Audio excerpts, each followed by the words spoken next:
Okay guys, welcome to my how to hold videos. In this video we'll be looking at Nuke, and we'll be looking at the ramps towards B side of Nuke, which also includes the radio room as well. This is the right hand side, and for terrace is the left hand side. First we're going to look at timings, then angles, positions and grenade usages. Then we'll look at pushing, and then finally we'll look at terraced afterfront positions. But first, let's define what area of the map we're going to be looking at. So we'll be looking at the top area of the map, so the whole of the ramp room, including a bit of the hell corridor, and aggression from the radio room. But more in close, we'll be looking at the radio to ramp transition, the actual ramp. We will not be covering any attacks from B side, as they will be covered in other videos. So from either side of B side.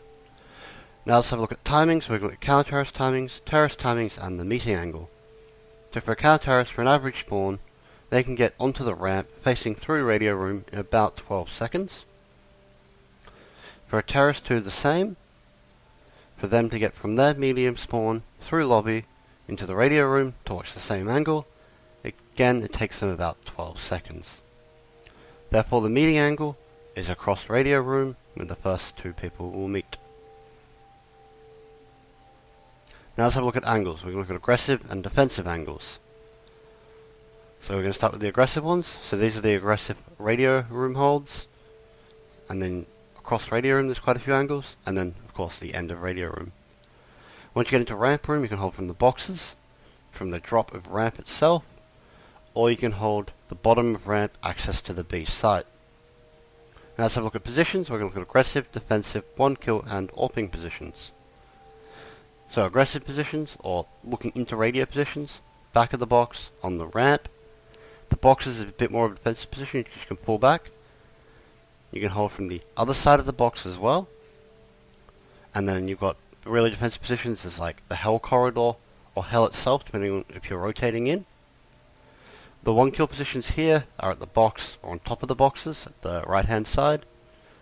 That is a boost spot though. And then there's the positions at the bottom of the ramp, on either side. And they're a bit of a one kill positions, but they're fullback positions. Now, let's look at these in game. So here's the position at the back of the boxes. You can either hold from either the left or the right side, it doesn't particularly matter. The ramp here is a pretty good position because you can fall back if they're overpowering you. Boxes here can be pretty good. Again, you can pull down the ramp if needed. Top of the box if you just want a different bit of an angle. And then to the left of the box as well, just to change up the angles. The hell corridor here is pretty good as a defensive and a rotational position. Here's another rotational position if you're playing somewhere else and helping someone out.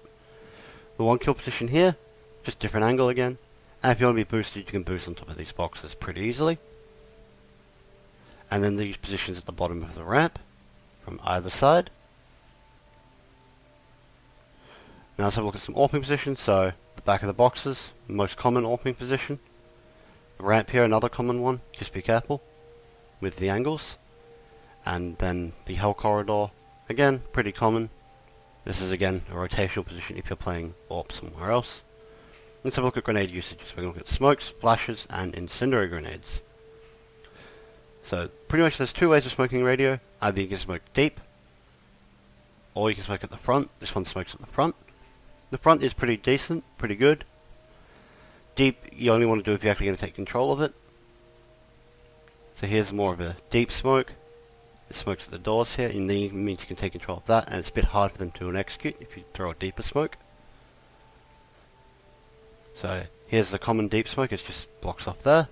And it's harder for them to execute, and it means you've got a bit more map control. But you do have to worry about them sneaking through. They can do that pretty easily. And then the close smoke, if you don't have to want to worry about that, they still can do an execute through it, but it's a lot easier to hold from here with that smoke. So from top of the boxes, just bang it off the wall. Make sure where your smoke lands, anything behind it, they can't see you. So when you're throwing a smoke and waiting for it to pop, they don't just snap you instantly. You can do a smoke like this that goes up if you really want to do a safe one. Just make sure you get the practice with it and get the timings right. does take a while to pop. From the hell corridor, you can bounce off these boxes, lands quite nicely. This is a really good smoke if you want to smoke off ramps right at the start of the round. As you're running in, you can just throw it. It's pretty easy to do. If you're in this kind of position, you can throw a smoke. It's a bit odd because as soon as you throw that smoke, unless you reposition, they're going to know you're there because it's coming from a different angle compared to the rest of them. But if you want to, you can. And you can do it from up here as well. Just do an underhand one, and it'll pop right in their face. Again, beware of people sneaking through this smoke if you're playing in this position. Flashbangs, same as the smokes, they can be deep or not so deep. This is more of a deep one. You can peek behind it pretty easily. If you want to do one over top of the boxes, if you want to be a bit more accurate with it, that works as well. Again, you can also do one underhand here. So you can use that and then peek with it as well. Works pretty well. From the ramp, you can just do a two-handed throw over the top of the boxes. Kind of anywhere, you can use it to peek through, slow down, whatever you want to. And you can bounce one off the back of the box. Works quite nicely for peeking with this one. They're all for just in radio splashes. If you're at the boxes, you can go over the boxes again. This is a bit more of a deep one. It doesn't actually flash them for that actual angle, but it will delay them. If you want to flash them for that angle, this one works a lot better. But it does give it all away with the bouncing. If you're at this spot of the boxes, you can throw one over the boxes quite easily. And again, you can peek with it. You can peek over it, it won't flash you. From the hell corridor, bounce it off the boxes. Works a treat. And we'll get people coming out of radio. If they're already pushed out, you can just do an underhand one here. And it'll pop them at the front of radio and also a fair bit within the ramp room. If you're coming in, don't want to be exposed at all, you can bounce it off the wall. And again, that pops in the same spot as that underhand one does. If you're in this spot here, you can do an underhand flash and peek with it. It's a bit of a poor flash, but it can work if someone's watching it with like an AWP or something. And you can also throw this flash as well, so they both do the same thing. If you think someone's watching it and you want to get the kill, it does work. If you're coming down from heaven, you can actually do a flash in the same spot as well, so it allows you to get down and get into the hell area. From this one kill position by the boxes, you can just flash them if they think they're going to be checking it, or maybe they molotoved it, you can flash check it. You can do this in a variety of ways, above, below,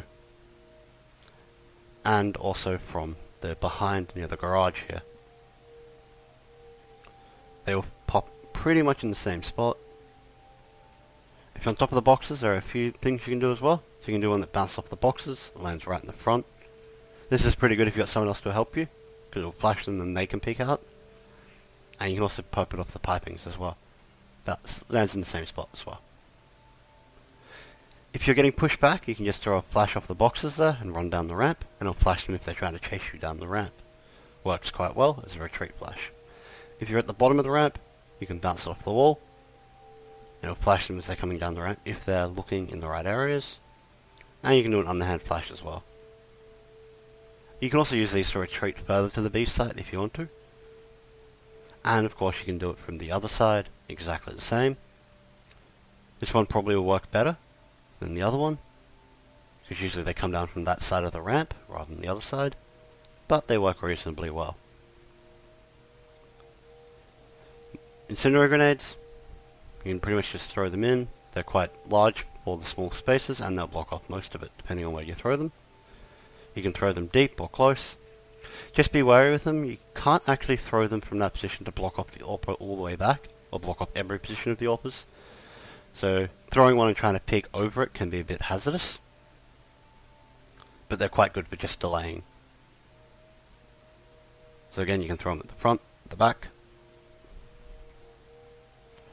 From the top of the boxes here, just bounce it off the wall. And it lands quite nicely there. Other side of the boxes, you can bounce off the edge of the wall if you want to land on the whole area. That helps if you think there's someone on the right hand side. You can flush them out. And again, this one also works as well. So from those positions you can actually peek there because it doesn't actually go over it. So you're only peeking that right hand side of the radio room there. And same with this one. You can actually peek while that one's up as well. And if you're going to throw one really quickly, you can do this. probably to rotate and help your teammate out.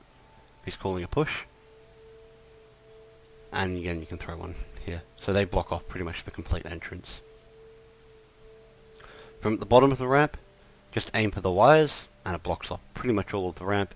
They can actually jump over that and get little damage, but most people probably won't. And again, you can do it from the other side as well. So that's another delay tactic. But they can get below enough so they'll know you're there. Let's have a look at pushing, so we can look at benefits and detriments. So pretty much the only pushing is through radio, but once you get out of radio into lobby, you can either go through the hut or onto the A site. This can work well if they're doing an execute on the A site. If they're not in the lobby, and they're not doing an execute on A site, then it's not very useful, because your teammates should control heaven. But it does give you lobby control, which is quite useful. You can also push outside. This is more useful. So if you go outside the lobby, but there are problems with this. It actually does take a while to rotate if they're already, halfway down secret. So it does take a while to rotate with that one. And you can also use the roof here, and maybe get on the silo if you want to be quicker, but it does make a fair bit more noise. Try to get up the ladder. And then they can also get you up if you're trying to get up the ladder and trying to shoot you at the same time. So the lobby control is useful. Pushing past that, not so useful. So have a look at T after plant positions. We're going to look at aggressive ones and defensive ones. This is more of a defensive one here. If you're just holding the heaven and not caring about lobby. And you can get closer, you can hold the boxes. Here's a pretty one kill position. They come out of heaven or radio, you can kill them. Common position to hold, the bombs on B. And more common to hold with the bombs on B if you got someone watching the vents. So be aware of this position, you can actually get shot from the vents quite easily. Thank you guys for watching. I'll see you next time.